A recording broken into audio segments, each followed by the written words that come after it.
obra Manual do Imposto sobre o Valor Acrescentado, um livro que estará disponível amanhã no Memorial Dr. António Agostinho Neto a partir das 15 horas e está enquadrado no âmbito do direito tributário ou fiscalidade. Wilson Dons, muito bom dia, bem-vindo à Hora Desta. Muito obrigado e obrigado à TPE pelo convite e bom dia a todos que nos assistem. Wilson, e que se insere esta obra? Portanto, como referiu, é uma obra versada sobre o imposto sobre o valor acrescentado. Ela traz uma abordagem, portanto, analítica sobre o modelo de IVA que Angola adotou, portanto, em todos os seus aspectos, seja do ponto de vista tanto teórico e do ponto de vista legal. Portanto, tenho aqui o manual, fica já como oferta para a televisão.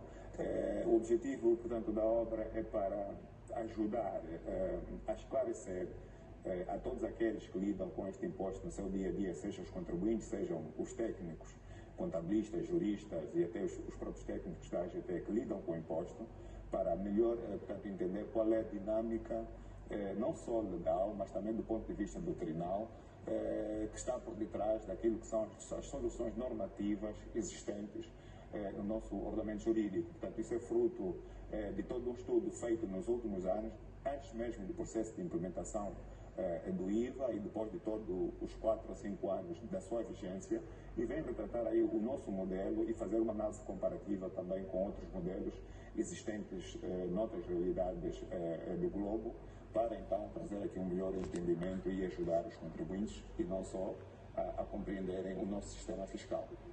Qual é a compreensão que pode fazer relativamente à nossa realidade e outras realidades? O que é que este livro traz-nos de concreto?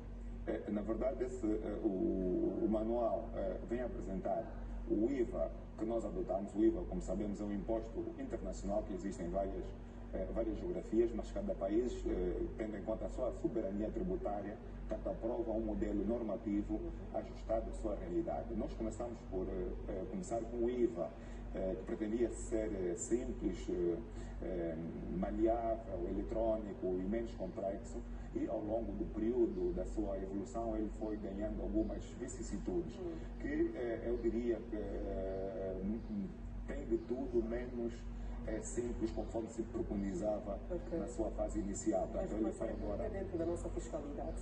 Qual é o olhar atento aqui? O olhar atento é que nós temos que nos adaptar, portanto, às alterações que foram sendo introduzidas, seja do ponto de vista normativo, seja do ponto de vista tecnológico, para, enquanto contribuintes, sabermos lidar com a Administração Geral Tributária no nosso dia a dia, naquilo que são as nossas obrigações tributárias. Então, o manual, mais do que as leis que são aprovadas, ajuda a trazer, então, este esclarecimento que os contribuintes precisam para melhorar a sua prática enquanto cidadãos que têm que, naturalmente, cumprir com os seus deveres. Ou seja, os desafios são aplicados nesta obra. Exatamente.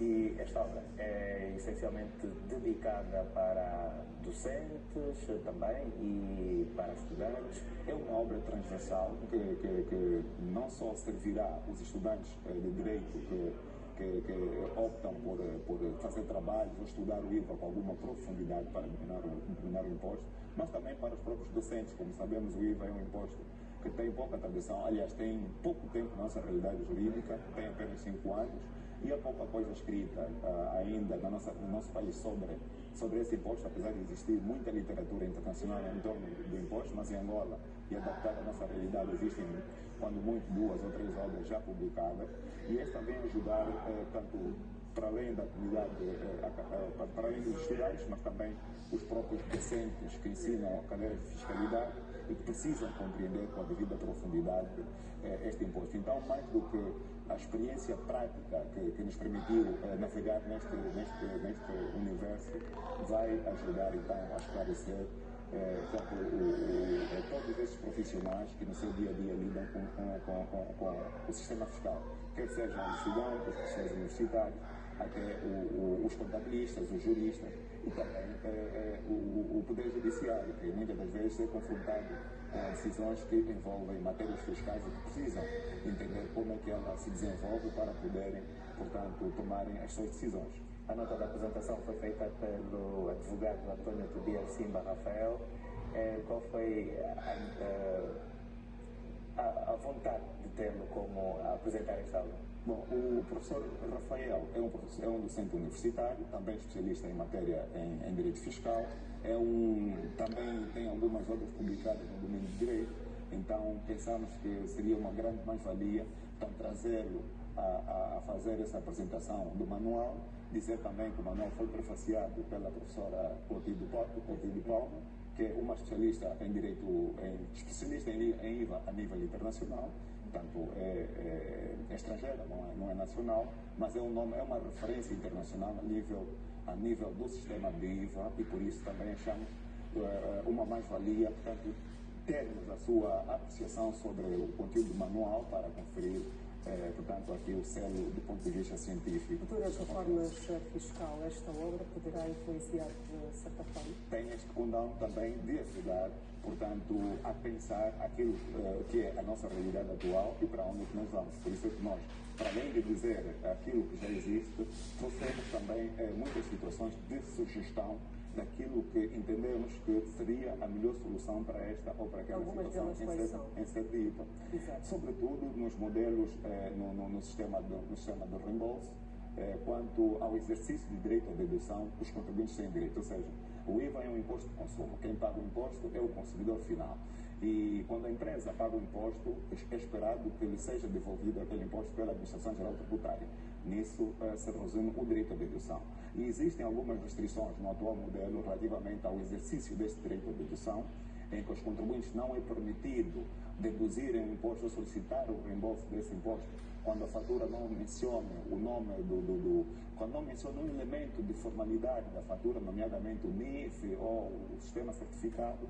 Isto condiciona o exercício do direito à dedução. E nós entendemos que isto, por ser uma formalidade, uma mera formalidade, não devia condicionar o direito à dedução. Tanto, para além de ser um não entendimento, os tribunais superiores de outras realidades também perfilham deste entendimento. Então, nós trazemos aqui como soluções para ajustarmos o modelo atual de acordo com as práticas internacionais e de acordo com aquilo que é o princípio da justiça, porque se é um imposto que quem deve suportar são os consumidores e não as empresas que intermediam o processo de compra e venda na economia, então elas não podem de forma nenhuma ser oneradas com a impossibilidade de dedução ou do imposto, o que ocasiona naturalmente que elas imputem esse imposto que não deduziram na formação do preço e inflacionam o preço da economia para o consumidor final. Portanto, tem um efeito cascata negativo para a economia e para o consumidor final. Portanto, são estas as vertentes que nós trouxemos aí. Para além de dizer, trouxemos, portanto, ilustrações da visão de outros países, naquilo que é portanto, a visão legal e a visão jurisprudencial, aquilo que os tribunais entendem relativamente a esta ou aquela solução adotada, portanto, no nosso sistema. Então, trazemos aí, portanto, algumas também sugestões de melhoria, mas, sobretudo, fizemos uma análise explicativa e analítica do nosso modelo para que... E qual é a sua análise relativamente à transparência fiscal ao nível do mosaico angolano? Nós estamos a dar os primeiros passos ainda naquilo que é a literacia fiscal. Portanto, já temos muito caminho pela frente. O processo de reforma tributária iniciado em 2010 está em curso, tem dado os seus passos, já tem demonstrado, portanto, que está a ganhar maturidade e nós precisamos ainda muito mais tempo pela frente para falarmos não só sobre a transparência fiscal, mas também sobre, portanto, a literacia fiscal. E essa obra insere-se naturalmente neste domínio. Um minuto então para o convite a quem estiver interessado para estar amanhã no Memorial Dr. António Agostinho Neto a partir das 15 horas. Exatamente. Muito obrigado mais uma vez pelo convite. Portanto, mais do que adicionando aquilo que nós já falamos sobre a obra, nós convidamos a todos os interessados, ou todos os contribuintes sobretudo, e todos aqueles interessados em matérias fiscais, que se façam presente amanhã às 15 horas no Memorial Dr. António Agostinho Neto para presenciarem, portanto, o lançamento desta obra e também adquirirem o seu exemplar para estarem em conformidade fiscal com a Administração Geral Tributária. O valor de comercialização será, portanto, 40 mil kwanzas. Pensamos que o valor científico que ela encerra justifica, portanto, o valor que foi definido. De resto, esperemos que todos se façam ou seja, acompanhem-nos nesse momento importante e que esta obra sirva de mais-valia para o nosso sistema, ou para o enriquecimento do nosso sistema fiscal. Com certeza. Muito bem, um investimento de 40 mil kwanzas para o Manual do Imposto sobre o Valor Acrescentado de Wilson Dons, que será lançado ao público amanhã no Memorial Dr. António Agostinho Neto, a partir das 15 horas. Vamos agradecer a disponibilidade e sucessos amanhã no ato de lançamento. Muito obrigado. Obrigada a nós.